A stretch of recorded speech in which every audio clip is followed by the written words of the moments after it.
প্রমোত্তরী MV হুন্ডিয়াস, যেখানে কদিন আগেই ছড়িয়ে পড়ে ভয়ঙ্কর হান্টা ভাইরাস।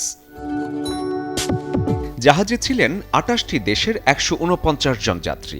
যাত্রার কয়েকদিন পরই যাত্রীদের মধ্যে দেখা দেয় অসুস্থতা। ৭০ বছর বয়সী এক যাত্রীর মৃত্যু হয়। পরে তার স্ত্রীও আক্রান্ত হয়ে মারা যান। এ পর্যন্ত ভাইরাসটিতে আক্রান্ত হয়েছেন অন্তত ৭ জন, মারা গেছেন ৩ জন। এরপর থেকেই বিশ্বজুড়ে বাড়তে থাকে উদ্বেগ। গবেষকরা বলছেন, হান্টা ভাইরাস মূলত ইঁদুর জাতীয় প্রাণীর শরীরে থাকে। সংক্রমিত প্রাণীর মল, মূত্র বা লালা শুকিয়ে বাতাসে মিশে নিঃশ্বাসের মাধ্যমে শরীরে প্রবেশ করে। ভাইরাসটির স্বীকৃত ৩৮টি ধরনের মধ্যে ২৪টি সংক্রমণ ঘটাতে সক্ষম। মাথা, শরীর ব্যথা, জ্বর, দুর্বলতা, অনেকটা সাধারণ ফ্লুর মতোই লক্ষণ শুরু।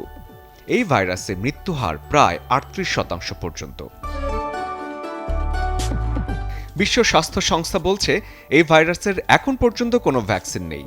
তবে প্রাথমিক পর্যায়ে শনাক্ত করা গেলে ঝুঁকি অনেকটাই কমানো সম্ভব। বিশ্বজুড়ে প্রতি বছর ১.৫ লাখেরও বেশি মানুষ এই হান্টা ভাইরাসে আক্রান্ত হয়। বাংলাদেশেও আছে ঝুঁকি। বাসাবাড়ি, ফসলের ক্ষেতে ইঁদুরের বসবাস। তাই পরিষ্কার পরিচ্ছন্নতা আর ইঁদুর নিধনই হতে পারে ভাইরাস থেকে বেঁচে থাকার সবচেয়ে সহজ উপায়। শরীফুল হক, চ্যানেল 24।